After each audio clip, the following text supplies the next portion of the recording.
नमस्कार प्यारे साथियों, जय हिंद सभी को। कैसे हैं आप सभी लोग। मैं मानवेंद्र प्रताप सिंह आपका हार्दिक इस्तकबाल करता हूं, आप सभी लोगों का वेलकम करता हूं हमारी प्यारी एक बहुत अच्छी सी क्लास में। और जैसा कि आप सभी लोग जानते हैं, हमारे यहाँ पे आज जो क्लास रहेगी वो ज्योग्राफी से संबंधित रहेगी। और ज्योग्राफी में हम जानेंगे किसी भी स्टेट एग्जाम से रिलेटेड जो भी कंसेप्ट होता है, और वो जो कंसेप्ट होगा बेसिक टू एडवांस होगा, जिससे क्या होगा आप सभी लोगों को चीजें आसानी से समझ में आएंगी और साथ में ही आपका एकदम कॉन्फिडेंस जो लेवल होगा वो बहुत अच्छा बिल्ड हो जाएगा। तो यहाँ पे जो हम चीजों को देखेंगे वो चीजें बिल्कुल एग्जाम से ओरिएंटेड होंगी। और यहाँ पे जैसा कि आप सभी लोग जानते हैं कि ये कौन कौन से एग्जाम से रिलेटेड होंगी, तो चाहे तो आपका कोई सा भी स्टेट पीसीएस हो या अदर वनडे एग्जाम्स हो, उन सभी से रिलेटेड ये डेटा रहेगा। और आज इस डेटा में हम देखेंगे ज्योग्राफी के बारे में। तो आइए स्टार्ट करते हैं अपना प्यारा सा सेशन। तो यहाँ पे जो प्यारा सा सेशन रहेगा वो प्यारे से सेशन में हम सबसे पहले देखेंगे किसके बारे में। तो यहाँ पे ज्योग्राफी के बारे में। किसके बारे में? ज्योग्राफी के बारे में। तो यहाँ पे प्यारे साथियों, अगर हम ज्योग्राफी की बात करते हैं तो सबसे पहला क्वेश्चन यही आता है, व्हाट इज द ज्योग्राफी, यानी भूगोल क्या होता है।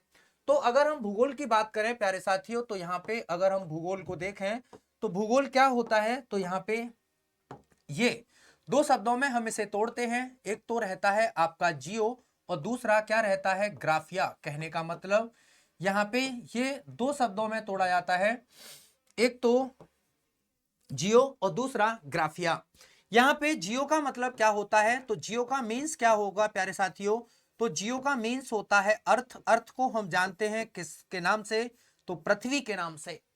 बेहद आसान है, बहुत ज्यादा आसान है। बस यहाँ पे आपको समझने की जरूरत है कि जो ग्राफिया होगा, और ये ग्राफिया का मीन्स क्या होता है, तो दोस्तों ये क्या होगा, तो इसका मतलब होता है डिस्क्रिप्शन। यानी बस यही कहानी है इसकी। भूगोल क्या होता है, हो गया। भूगोल क्या होता है, हो गया। इसका मतलब क्या होगा, वर्णन करना। क्या है? वर्णन करना। चीजों को रटना नहीं है प्यारे साथियों, चीजों को सीखना है। ज्योग्राफी में ही क्या है, इसकी डेफिनेशन है। और वो डेफिनेशन क्या है, तो पृथ्वी का वर्णन करना। बात समझ गए होंगे, बहुत छोटी सी बात है। तो यहां पे क्या रहता है, तो हम यहां पे एक लाइन में कह सकते हैं डिस्क्रिप्शन ऑफ अर्थ। क्या कह सकते हैं, तो description description of earth. Description of earth called geography. यानी यहां पे पृथ्वी के पृथ्वी का वर्णन करना ही, पृथ्वी का वर्णन करना ही क्या कहलाता है, तो पृथ्वी का वर्णन करना ही भूगोल कहलाता है। क्या कहलाता है? भूगोल कहलाता है। ठीक है, तो यहां पे पृथ्वी का हम वर्णन करते हैं। अब जो वर्णन किया जाता है प्यारे साथियों, वो वर्णन किस तरीके से, बहुत अच्छी तरीके से समझिए। जैसे यहां पर हमारी जो लिथोस्फीयर होता है, लिथोस्फीयर पर हमें कुछ इस प्रकार की आकृति देखने को मिलती है। और यहां पर जो इस प्रकार की आकृति देखने को मिलेंगी, यही सिलेबस होगा। यही क्या होगा, सिलेबस होगा। तो यहां पे जब हम ये सारी चीजों को देखते हैं, तो यहां पे हम क्या देख पा रहे होते हैं, तो यहां पे ये सारी एक्टिविटीज जब हो रही होती हैं, यहां पर क्या रहेगा, तो यहां पर बहुत अच्छे अच्छे पेड़ पौधे होंगे। पेड़ पौधों के साथ साथ यहां पर हम जैसे सुंदर सुशील योग्य व्यक्ति भी निवास कर रहे होंगे, और हम लोग यहीं बैठकर उद्योग धंधे चला रहे होंगे। तो यहां पर उद्योग धंधे जब चला रहे होते हैं, तो कहने का मतलब ये एक ऐसा स्ट्रक्चर होगा, और इसी स्ट्रक्चर के बारे में जो डिस्क्रिप्शन करना है वही क्या कहलाएगा, वही आपका कहलाता है क्या, ज्योग्राफी। क्या कहलाता है? ज्योग्राफी। देखिए बहुत आसान है, और इसे आसान करता हूं। देखो यहां पे क्या होगा, यहां पे ये वाटर वगैरह भरा होगा।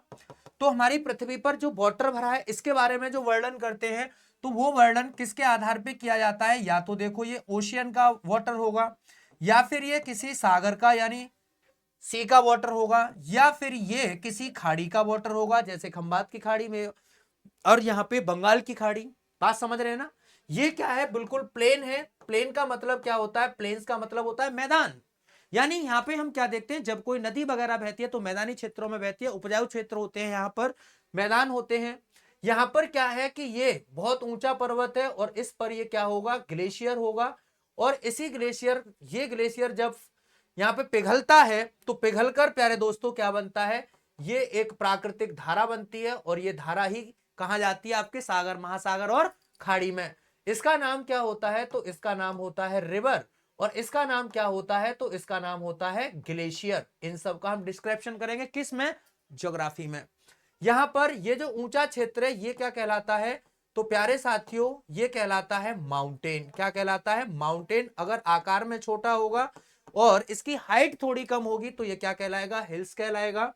यहां पर ये भी क्या है? अपने आप में माउंटेन होगा। अब यहां पर ये अपने आप में माउंटेन होते हैं और इन दो माउंटेन के बीच में जो ये प्लेन स्थान है ये क्या कहलाएगा? तो दोस्तों ये क्या कहलाता है? तो ये कहलाता है वैली। क्या कहलाता है? वैली। और वैली को हम जानते हैं किसके नाम से? तो घाटी के नाम से। जैसा कि आप सभी लोग जानते हैं कश्मीर घाटी, मनाली घाटी, कुल्लू घाटी, द्वार घाटी और दून घाटी, ये सभी घाटियां दो पर्वतों के बीच स्थित होती हैं। यहां पे अब आपने देखा कि ये ऊंचा क्षेत्र है लेकिन ऊपर से नुकीला नहीं है, शार्प नहीं है, बल्कि कैसा है? फ्लैट है। और यहां पे जब ये फ्लैट है तो ये क्या कहलाएगा? तो ये कहलाएगा हमारा प्यारा प्लेट्यू। जैसे तिब्बत का पठार, पामीर का पठार, दक्कन का पठार, मेवात का पठार, मेघालय का पठार, आंध्रा का पठार, बहुत सारे पठार हैं। तो यहाँ पे ये प्लेट्यू इस तरीके से होते हैं। अब इसी ये सब का डिस्क्रिप्शन करना नोन एज ज्योग्राफी, यानी ये सारी चीजों का डिस्क्रिप्शन करना क्या है? ज्योग्राफी है। ये यहाँ पे क्या होंगे? तो हमारे यहाँ पे वेजिटेशन होगा। क्या रहेगा? वेजिटेशन होगा, वन क्षेत्र होगा। यहाँ पे ये एग्रीकल्चर होगा, इसका भी डिस्क्रिप्शन क्या रहेगा? तो यहाँ पे इनका भी डिस्क्रिप्शन क्या रहता है? ज्योग्राफी। यहाँ पे आपकी जनगणना भी होगी, सेंसस भी होगा। यहाँ पे लोग कहाँ पे? SC ST ज्यादा है, कहाँ पर पढ़े लिखे लोग ज्यादा हैं, साक्षर ज्यादा हैं, कहाँ पे लिंगानुपात कम है, कहाँ पे लिंगानुपात ज्यादा है। ये सारी चीजें ज्योग्राफी में होंगी। यहाँ पर ये क्या रहेगा? उद्योग यानी इंडस्ट्री। कहने का मतलब कहाँ पे सीमेंट का उद्योग होता है, कौन सा राज्य लोहे का उत्पादन करता है, कौन सा राज्य चांदी का उत्पादन करता है, कोयले का उत्पादन करता है, नाना प्रकार के जितने भी यहाँ पे क्या रहते हैं उद्योग धंधे होते हैं, उन सब का डिस्क्रिप्शन किस में आता है? ज्योग्राफी में आता है। अब हम यहाँ पर यही लगभग हमारा ऑल ओवर, लगभग यही हमारा क्या रहेगा? सिलेबस रहेगा। हालांकि हम आगे और भी इसका डिस्क्राइब करेंगे कि सिलेबस में क्या क्या पढ़ना होता है, लेकिन एक छोटा सा माध्यम ये तो हो गया क्या? डिस्क्रिप्शन। दूसरी चीज हम देखते हैं, यहाँ पे एक और आपसे क्वेश्चन पूछा जाता है और वो क्वेश्चन प्यारे साथियों क्या है? तो वो क्वेश्चन है स्टडी ऑफ द अर्थ। और ये क्वेश्चन मोस्टली क्वेश्चन पूछा जाता है कि यहाँ पे पृथ्वी का अध्ययन किसमें करते हैं? आपने वर्णन तो कर लिया भूगोल में, अब यहाँ पे पृथ्वी का अध्ययन किसमें किया जाएगा? तो पृथ्वी का अध्ययन प्यारे साथियों किसमें किया जाता है? तो ये किया जाता है किसमें? जियोलॉजी में। किसमें? जियोलॉजी में, यानी भूविज्ञान में। और डायरेक्ट क्वेश्चन पूछा जाता है वन लाइनर के तौर पर कि स्टडी ऑफ द अर्थ क्या कहलाती है? वो क्या कहलाती है? तो वो कहलाती है यहाँ पे भूविज्ञान। ये तो हमने पृथ्वी के यानी लिथोस्फीयर पर जो चीजें स्थित थी उनका वर्णन किया। अब हम क्या देखते हैं कि मान लो ये हमारी पृथ्वी है और इसी पृथ्वी में क्या है? ये सेंटर होगा और इस सेंटर में हम क्या देखते हैं कि इसके इंटीरियर पार्ट को जब हम पढ़ते हैं तो ये इंटीरियर पार्ट लगभग यहां तक हम देखते हैं, इसके केंद्र तक। और यहाँ पे इंटीरियर पार्ट में क्या होता है? 3 लेयर होती हैं। एक CMC यानी क्रस्ट मेटल कोर। अब किसमें कहां पर टेम्परेचर ज्यादा है, कहां टेम्परेचर कम है, कौन सी लेयर में मैग्मा है, कौन सी लेयर में सिमा से निर्मित है और आपका निफे से निर्मित है। कहने का मतलब यहां पे जो आंतरिक संरचना होती है इसके बारे में जो स्टडी की जाएगी वो किस में की जाएगी? तो प्यारे साथियों भूविज्ञान में की जाएगी। ये अध्ययन है, ये डिस्क्रिप्शन है। दोनों ही चीजें जब हम करेंगे, इनको डिस्क्राइब भी करेंगे, इसको भी ज्योग्राफी में डिस्क्राइब करेंगे, लेकिन यहां पे स्टडी जो होती है वो किस में होगी? जियोलॉजी में। आई होप आप समझ चुके होंगे अच्छे तरीके से। अब हम एक बात करते हैं कि इस ज्योग्राफी में हमें क्या क्या पढ़ना है। तो ये सारी चीजें पढ़नी है। इनके पढ़ने के साथ साथ एक सबसे अच्छी चीज जो एग्जाम से ओरिएंटेड डेटा है, बोलो डेटा कौन सा होगा? और वो इतना मस्त डेटा होगा जिससे यहां पे आज आपका कॉन्फिडेंस लेवल है वो अल्टीमेट बनेगा। और वो क्या रहेगा? यहां पे अगर हम बात करेंगे ज्योग्राफी की, तो ज्योग्राफी को 2 पार्ट्स में डिवाइड किया गया, एक इंडियन ज्योग्राफी और एक वर्ल्ड ज्योग्राफी। अगर एग्जाम के पॉइंट ऑफ व्यू से देखें तो जो डेटा पूछा जाता है वो लगभग 65% हमारा इंडियन ज्योग्राफी से पूछा जाता है। और जो 65% जो डेटा है वो इंडियन ज्योग्राफी से पूछा जाता है। तो इंडियन ज्योग्राफी का एक हम टॉपिक आज उठाते हैं जो आपके एग्जाम को देखते हुए बहुत अच्छा रहेगा। और वो टॉपिक कौन सा रहेगा? तो इंट्रोडक्शन ऑफ इंडिया। देखिए इसमें हम वर्ल्ड ज्योग्राफी भी थोड़ी सी झलक देखेंगे और इसमें इंडियन ज्योग्राफी की भी। तो यहाँ पे आज का जो हमारा टॉपिक है वो कौन सा है? तो वो रहेगा introduction of India. Introduction of India, जिसे हम जानते हैं किसके नाम से? तो भारत का परिचय। किसके नाम से? भारत का परिचय। अब देखिए, जब आप किसी का परिचय देते हैं या आप अपना स्वयं का परिचय देते हैं तो सबसे पहले आप क्या बताते हैं? तो हम बताते हैं नाम। क्या बताते हैं? नाम। तो मैं यहाँ पे छोटी सी बात करता हूं एक, कि भारत के नाम क्या क्या है।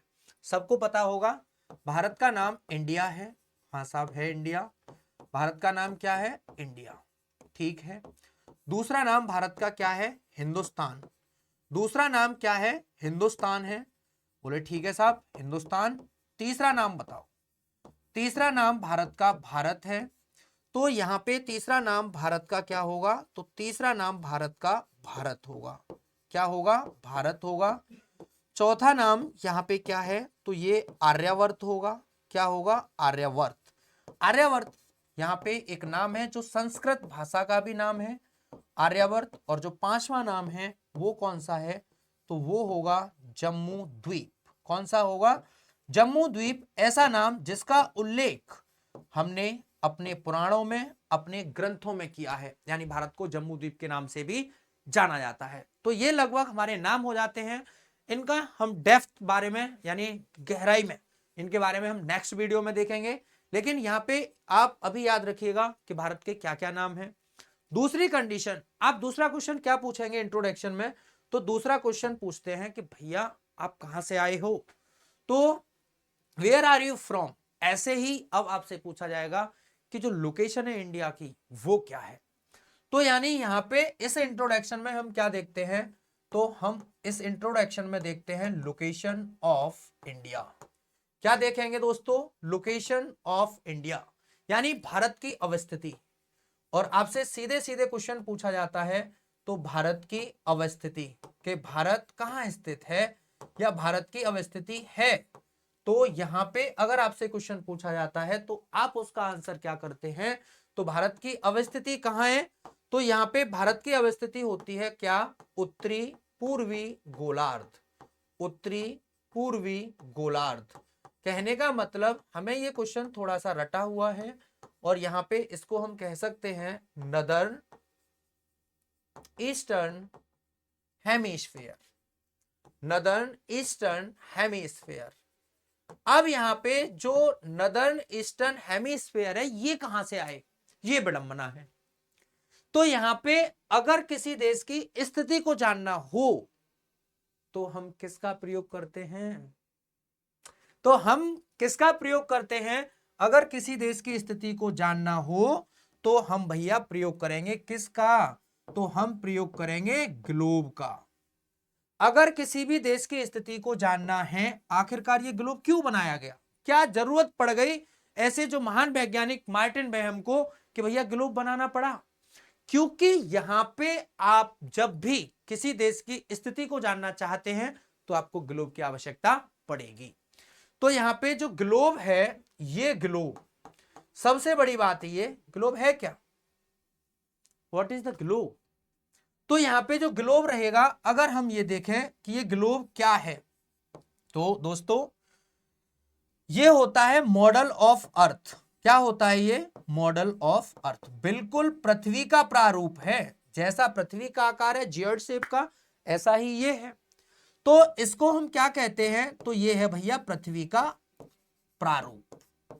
अब इस पृथ्वी के आर्टिफिशियल प्रारूप को तैयार किसने किया था? इसकी खोज किसने की थी? जनक कौन है इसका? तो यहां पे अगर हम देखेंगे कि इसका जो फॉर्मेशन हुआ है, इसका जो इन्वेंशन हुआ है, इसका जो निर्माण हुआ है, तो इसका निर्माण कौन से ऐसे साहब हुआ करते थे जिन्होंने कर दिया? तो यहां पे अगर हम देखें कि इसका जो निर्माण किया है वो किन साहब ने किया है, तो वो किया है मार्टिन बेहम ने। किसने? मार्टिन बेहम ने। ये एक जर्मन वैज्ञानिक हुआ करते थे, मार्टिन बेहम। तो मार्टिन बेहम ने यहां पे निर्माण किया था किसका? ग्लोब का। और ये ग्लोब का निर्माण कब हुआ है? तो 1492 एडी में।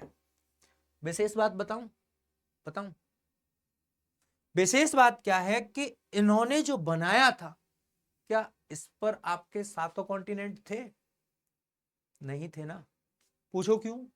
वो इसलिए नहीं थे कि 1492 में ही, 1492 में ही आपका उत्तरी अमेरिका महाद्वीप खोजा गया था। किसके द्वारा? क्रिस्टोफर कोलंबस के द्वारा। लेकिन उससे पहले ये ग्लोब बन चुका था। बात समझ रहे हैं ना?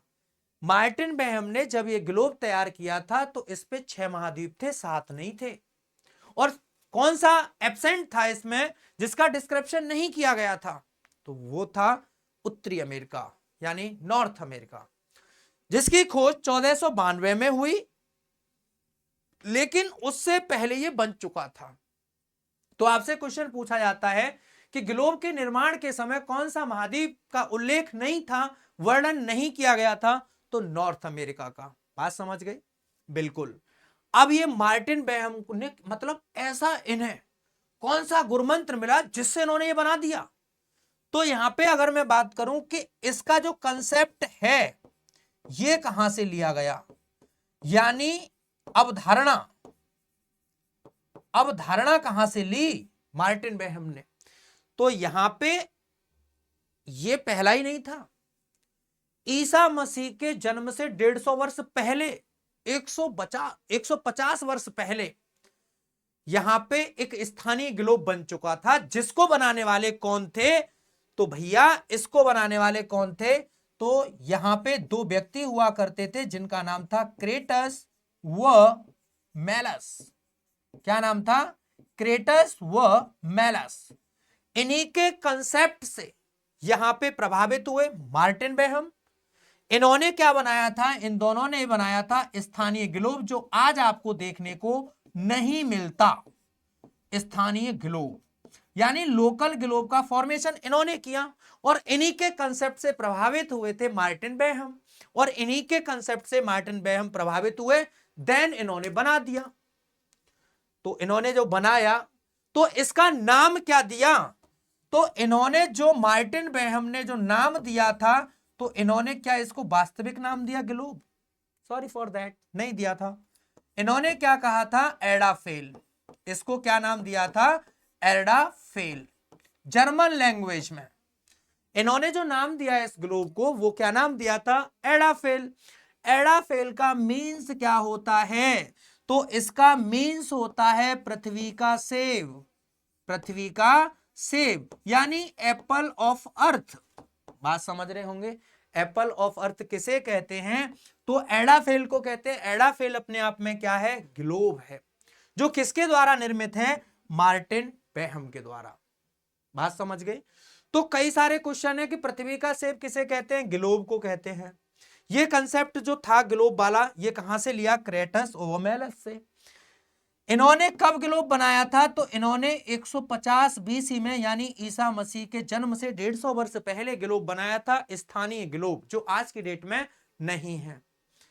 अब यहां पर आपसे एक और चीज, यहां से आप एक चीज देखिएगा कि जो आज आपका मॉडर्न यानी आधुनिक ग्लोब है, क्या मार्टिन बेहम वाला है? आधुनिक ग्लोब की अगर हम बात करें तो इसमें इसे डेवलप किसने किया? जो वर्तमान में ग्लोब है ना? मजेदार बातें हैं। तो यहां पे मॉडर्न ग्लोब जो ये किसने यहां पे तैयार किया है? तो इसमें मार्टिन बेहम के साथ योगदान दिया था किसने?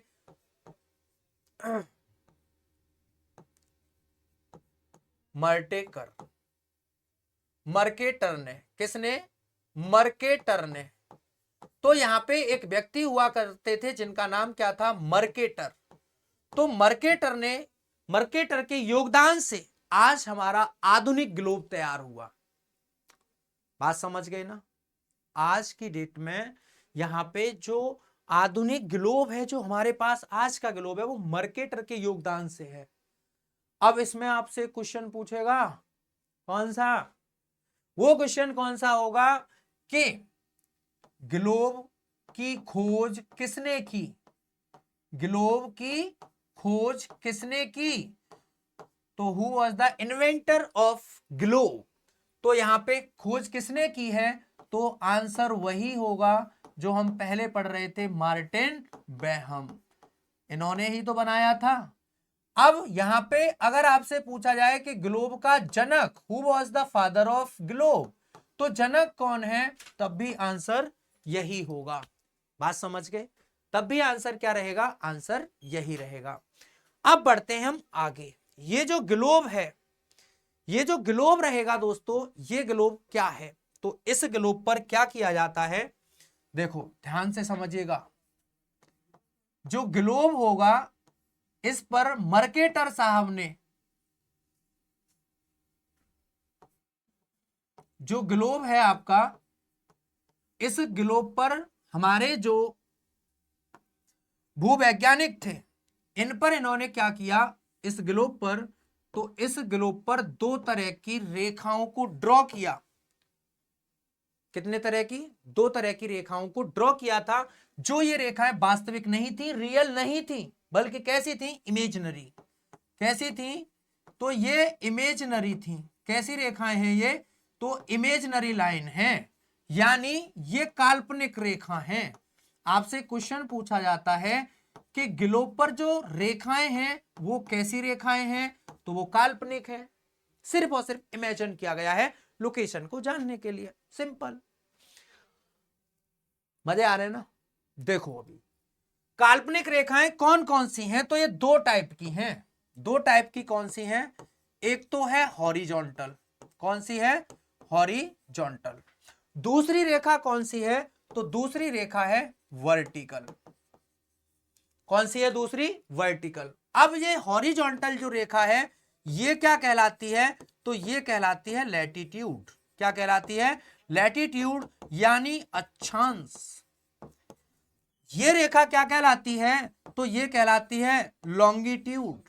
क्या कहलाती है, लॉन्गिट्यूड। जो खड़ी रेखाएं होती हैं वो लॉन्गिट्यूड है, और लॉन्गिट्यूड को हम क्या कहते हैं, तो इसको हम कहते हैं देशांतर। क्या कहते हैं, देशांतर। ठीक है। अब यहां पे how many latitude on our globe, अक्षांश कितने हैं, how many longitude on our globe, देशांतर कितने, बोलो बोलो। तो यहां पे अगर अक्षांश की बात करें, तो देखो मैं आपको अभी यहां पे बस एग्जैक्ट बात बता दे रहा हूं कि 181 माइनस 2 बराबर 179। क्लियर, यानी यहां पे जो हमारा ग्लोब होगा, इस ग्लोब में यहां पर ये हमारा ग्लोब, और इस ग्लोब में क्या देखते हैं कि ये यहां पर इस तरह की जो रेखाएं हैं, ये रेखाएं अक्षांश रेखाएं हैं। और यहां पर जैसे हम इस पॉइंट पर आते हैं, ये आपकी 90, ये 90, ये, तो यहां पर ये जो नॉर्थ पोल होगा, तो north pole is not a latitude but is a point. यह एक बिंदु है, यह एक क्या है, नॉर्थ पोल एक पॉइंट के रूप में काउंट होता है, ना कि लाइन के रूप में। तो नॉर्थ पोल भी पॉइंट होगा और साउथ पोल भी क्या होगा, पॉइंट होगा। क्या होगा, पॉइंट होगा। अब यहां पे टोटल कितने थे, 181, इसमें से हमने 2 माइनस कर दिए, तो कितना बचा, 179। तो how many latitude in our globe, तो ये कितना, 179। यहां पे सीधी सीधी बात 360, 360। बात समझ गए। अब यहां पे एक बात समझिए कि इन ग्लोबों से हमें क्या क्या चीज प्राप्त हुई, क्या क्या चीज प्राप्त होती है, तो हम यहां पर अक्षांश से अगर देखें, तो हमें दो हेमिस्फेयर मिलते हैं। दो हेमिस्फेयर कौन से, एक तो प्राप्त होगा नदर्न हेमिस्फेयर, कौन सा, नदर्न हेमिस्फेयर, और एक होगा कौन सा, सदर्न हेमिस्फेयर। सदर्न हेमिस्फेयर का मतलब दक्षिणी गोलार्ध और नदन का मतलब उत्तरी गोलार्ध।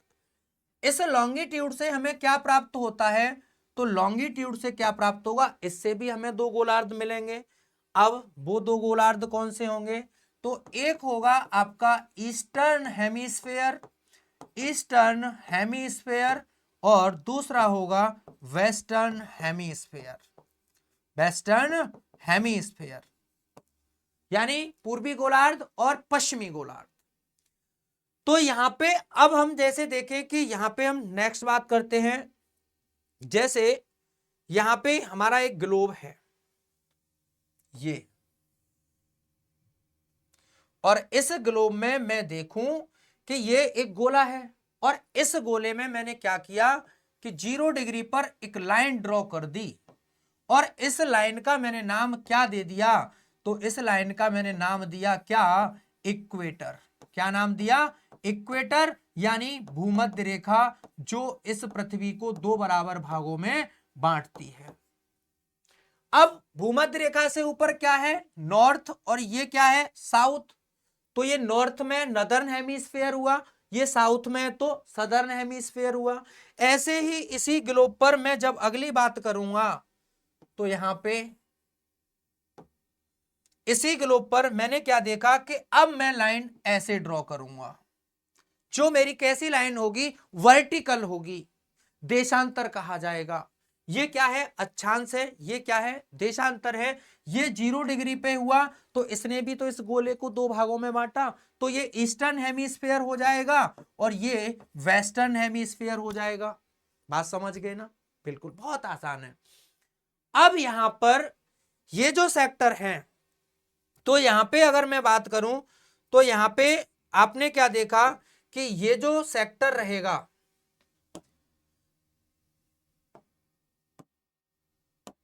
ये अब देखो, इसमें मैंने बीच में एक रेखा ड्रॉ की जो 0 डिग्री पर है, ये वाली, ये है इक्वेटर, जिसकी टोटल लंबाई कितनी है, 40,075 किलोमीटर, जो पूरे विश्व में है, पूरे ग्लोब पर है।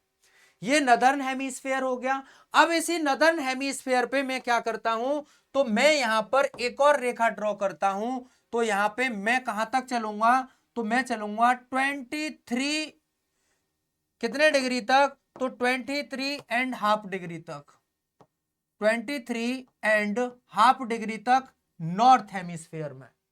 और इतना ही मैं चलूंगा कहां पर, तो सदर्न हेमिस्फीयर में, वो भी कितने डिग्री तक, तो वो भी यहां पे 23.5 डिग्री दक्षिण में, साउथ में। ये लिखना मत भूलिएगा, नॉर्थ ईस्ट। बात समझ रहे हैं। यहीं पर जब हम आगे की ओर चले, तो हमने क्या देखा कि यहां पर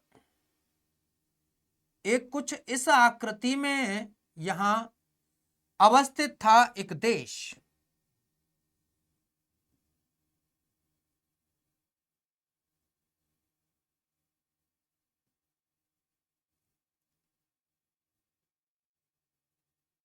यहां पे एक देश ऐसे करके अवस्थित था, और इसी देश से क्या देख पा रहे हैं कि एक रेखा गुजर रही है। अब देखो कि इस रेखा के आधार पर उत्तरी गोलार्ध है, और यहां पे जब मैं ये रेखा ड्रॉ करता हूं, तो इस रेखा के आधार पर ये पूर्वी गोलार्ध, और इस रेखा के आधार पर उत्तरी गोलार्ध। बोलो भारत कहां स्थित है, उत्तरी पूर्वी गोलार्ध में। किन रेखाओं के आधार पर, इस रेखा के आधार पर। बात तो ठीक है भाई साहब, उत्तरी पूर्वी गोलार्ध में हमारा प्यारा भारत स्थित होगा। बात समझ गए। अब ये गोलार्ध कहां से निकले थे, तो ये गोलार्ध ही हमारे कहां से निकले थे, तो यही गोलार्ध हमारे निकले थे किस में से, तो ये निकले थे अक्षांश और देशांतर से, यानी लैटिट्यूड से और लॉन्गिट्यूड से। तो इस तरीके से ये सारी चीजें रही जो एग्जाम से बहुत ज्यादा ओरिएंटेड हैं। साथ में अब और देखिए, अभी इसमें बहुत सारी चीजें कि कर्क रेखा भारत से होकर गुजर रही है। देखो इस रेखा को हम क्या जानते हैं, तो ये जो 23.5 डिग्री पर है, इस रेखा का नाम क्या है, तो इसको हम जानते हैं ट्रॉपिक ऑफ कैंसर। किस नाम से, ट्रॉपिक ऑफ कैंसर। यानी कर्क रेखा के नाम से। अब कर्क रेखा कौन से गोलार्ध में है? उत्तरी गोलार्ध में। कितने डिग्री पर? 23.5 डिग्री पर। एक है यहां पे tropic of Capricorn, tropic of Capricorn यानी मकर रेखा। ये कहां है? तो ये भी दक्षिणी गोलार्ध में, दक्षिणी गोलार्ध में है। कितने डिग्री पर? 23.5 डिग्री पर। अब यहां पर इनकी टोटल लंबाई कितनी है? तो यहां पे 36,788 किलोमीटर इसकी लंबाई है टोटल। कर्क रेखा की विश्व में लंबाई 36,788। देन 36788, यानी यहां पे अगर मैं बात करूं कि मकर रेखा की लंबाई कितनी है, 36788, ये भी आपकी कितनी रहेगी? सेम रहेगी। साथ में अगर मैं बात करूं कि भैया आपकी 40,075 किलोमीटर भूमध्य रेखा की लंबाई, यहां पे टोटल लंबाई पूछी गई और टोटल हमने बता दी। अब इसके बाद क्या है कि ये कर्क रेखा भारत से गुजर रही है, तो कर्क रेखा कितने राज्यों से होकर गुजरती है? तो कर्क रेखा कितने राज्यों से होकर गुजरेगी? तो कर्क रेखा भारत के 8 राज्यों से होकर गुजरती है। बात समझ रहे हैं? ये क्वेश्चन पूछे जाते हैं या तो नेगेटिव वे में पूछे जाएंगे या पॉजिटिव वे में कि कौन सा राज्य है जहां से कर्क रेखा नहीं गुजरती या कौन से राज्य से होकर गुजरती है। तो इसके लिए हम क्या देखते हैं, तो यहां पे एक क्वेश्चन बनता है कि कर्क रेखा भारत के किन राज्यों से होकर गुजरेगी? कर्क रेखा भारत के कितने राज्यों से? तो भारत के 8 राज्यों से। कितने राज्यों से? 8 राज्यों से गुजरती है। कितने राज्यों से गुजरती है? 8 राज्यों से ये पास होती है। बात समझ रहे हैं? अब ये 8 राज्य कौन से हैं? तो यहां पे 8 राज्य कौन से होंगे? बहुत आसान है। देखिए इसके लिए मैं आपको एक ट्रिक बता रहा हूं। मित्र पर ग म छा झार, यानी आपने एक गाना सुना होगा गमछा बिछाई के, भोजपुरी बिहार। तो ये गमछा होता है, ये एक टाइप से टॉवल टाइप का एक मतलब कपड़ा होगा, अंगवस्त्र भी कह देते हैं कहीं कहीं। तो यहां पर उसको आपने मित्र पर झाड़ दिया और यहां पे जब वो झाड़ा तो झाड़ने में क्या हुआ कि हमें वो 8 राज्य मिल गए। कौन कौन से 8 राज्य मिले? तो में से कौन सा राज्य हो जाएगा? तो ये हो जाएगा मिजोरम। कौन सा राज्य हो जाएगा? मिजोरम। त्र से कौन सा राज्य हो जाएगा? त्रिपुरा। यहां पे प से कौन सा राज्य हो जाएगा? पश्चिम बंगाल। और यहां पे अगला राज्य र से राजस्थान, र से राजस्थान। और म से मध्य प्रदेश। म से कौन सा राज्य हो जाएगा? मध्य प्रदेश नहीं, अभी ये ग है। ग से हो जाएगा गुजरात और म से हो जाएगा मध्य प्रदेश और छ से हो जाएगा छत्तीसगढ़, छ से छत्तीसगढ़ और झार से हो जाएगा झारखंड। हो गए 8। तो इस तरीके से ये 8 राज्यों से होकर गुजरती है हमारी कर्क रेखा। अब आपसे एक क्वेश्चन है, ये तो आपकी अक्षांश रेखा थी, क्या कोई देशांतर रेखा भी भारत से होकर गुजरती है? बिल्कुल। तो यहां पे 82.5 डिग्री से होकर एक रेखा गुजरेगी, एक देशांतर रेखा है। कौन सी रेखा है? एक देशांतर रेखा है। और ये जो देशांतर रेखा है इसी को क्या माना गया है? तो इसी को माना गया है भारतीय मानक समय रेखा। क्या माना गया है? भारतीय मानक समय रेखा। अब ये मानक समय रेखा कितने डिग्री से होकर गुजरती है? 82.5 से। और ये 82.5 डिग्री की अगर हम बात करें कितने राज्यों से होकर गुजरती है, तो भारतीय मानक समय रेखा कितने राज्यों से होकर गुजरती है भारत के से? तो 5 राज्यों से। कितने राज्यों से? 5। याद है? नहीं ना? चुटकी में बोलो कैसे। एक लड़की है जिसका नाम क्या है? उमा। और बेचारी के पास एसी नहीं था, तो वो क्या है, आपके यहां पे आई, आपके यहां एसी थी, लेकर उड़ गई। तो बस उमा एसी लेकर उड़ गई, उमा एसी लेकर उड़ गई। बोलो हो गए याद। ये रहेगी इसकी ट्रिक, किसकी, कि भारतीय मानक जो समय रेखा है वो कितने राज्यों से होकर गुजरती है। तो यहां पे अगर हम इसकी बात करेंगे तो कितने राज्यों से होकर गुजरेगी, तो वो 5 राज्य हैं जो इस ट्रिक में उल्लेखित हैं। अब देखिए ओ, तो यहां पे अगर हम उसे देखें तो उत्तर प्रदेश से होकर गुजरती है। उत्तर प्रदेश में ही कौन से जिले से, यानी प्रयागराज अर्थात इलाहाबाद, और इलाहाबाद में कहां से, तो नैनी जो मिर्जापुर के निकट है। मां से क्या हो जाएगा, तो मां से हो जाएगा मध्य प्रदेश, ए से हो जाएगा आंध्र प्रदेश, और सी से क्या हो जाएगा, तो सी से हो जाएगा छत्तीसगढ़। क्या हो जाएगा, छत्तीसगढ़। और उड़ से क्या हो जाएगा, उड़ीसा। उड़ से क्या हो जाएगा, उड़ीसा। इसमें लेकर और गई ये साइलेंट है। तो यहां पे उत्तर प्रदेश, मध्य प्रदेश, आंध्र प्रदेश, छत्तीसगढ़ और उड़ीसा, इन राज्यों से होकर गुजरती है आपकी कौन सी, भारतीय मानक समय रेखा, जो 82.5 डिग्री से होकर भारत में एक देशांतर रेखा के रूप में चलती है। अब यहां पर एक और क्वेश्चन, वो क्वेश्चन है आपके लिए, यहां पे वो क्वेश्चन कौन सा होगा कि भारत व पाकिस्तान की आजादी में जो भिन्नता किस में है, तारीख में भिन्नता है। भिन्नता का मतलब दिनांक के आधार पर वो क्यों है। कहने का मतलब यहां पे तो दिनांक के आधार पर आपका 14 अगस्त को आजादी दिवस यानी स्वतंत्रता दिवस कौन मनाता है, आपका पाकिस्तान। और यहां पे जो 15 अगस्त को आजादी यानी स्वतंत्रता दिवस मनाया जाता है वो हमारे प्यारे इंडिया में। ऐसा क्यों, तो ऐसा जानने के लिए बने रहिएगा हमारी वीडियो पर। तो हम अगली वीडियो में इसी बात पर अक्षांश और देशांतर के आधार पर डिस्क्रिप्शन करेंगे। तब तक के लिए बाय बाय, गुड नाइट।